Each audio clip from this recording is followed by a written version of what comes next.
всички пътища водят в неделя от Седимбутуш, отпътуван с лъжица и свилица, завързан с веригите за бавно хранене. Рим е 7 хълма, паста в чиния,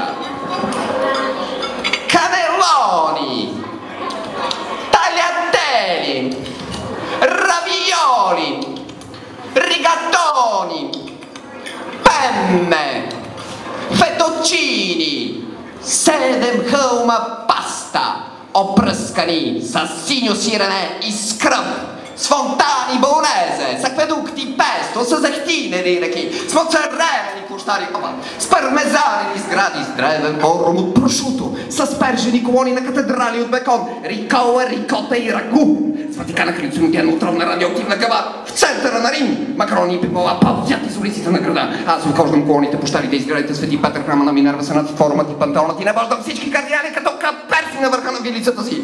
После хрускам шумно цялото християнско войство, дърча епископи, отци, папеци, папи, антихристи, изпълни с спагети остана истината.